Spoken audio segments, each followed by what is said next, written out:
The man behind the Girls Gone Wild videos is making some wild accusations against a federal judge who wants to put him in jail. Joe Francis is refusing to surrender on contempt charges, saying, quote, "It's a case of a judge gone wild." Francis created the Girls Gone Wild franchise, and the contempt charge stems from a civil suit brought by young women who were filmed on a Florida beach in 2003. Harvey Levin is managing editor of the celebrity website, TMZ.com. And Harvey, good to see you.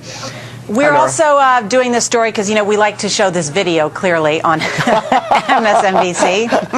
Oh, gee, I never figured that one out. Didn't see yeah, that exactly. One coming. But let me ask you, because the news is, of course, that he was supposed to show up in court yesterday and he didn't. So now he's in contempt, right?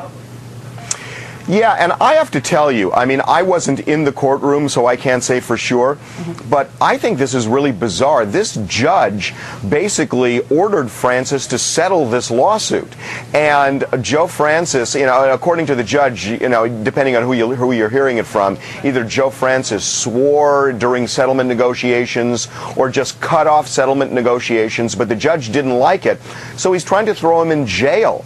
And last I knew, you couldn't be thrown in jail for failing to settle a civil case. You know, I'm kind of seeing Francis's side on this one. Well, yeah, but is he doing himself any favors by saying this is a case of a judge gone wild? Well, you never want to tick off the judge who has your freedom in his hands. But, you know, some federal judges are appointed for life, Nora, and, you know, a lot of them are really good, and some of them are crazy, and they just are drunk with power.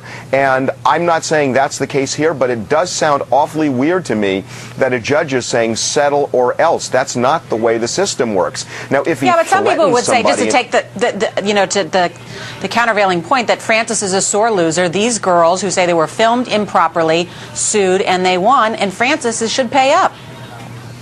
Well, but this was a settlement negotiation. This is not a judgment. They were supposed to sit down and settle. So if they're settling, how do you basically say to somebody, if you don't settle, you're going to jail? Now, if he threatened them, you know, during the settlement negotiations, that's one thing. But, you know, what I'm reading is it wasn't that at all, and that this judge just had it out for Francis. All right, Harvey Levin with TMZ.com. Thanks so much. See you, Nora.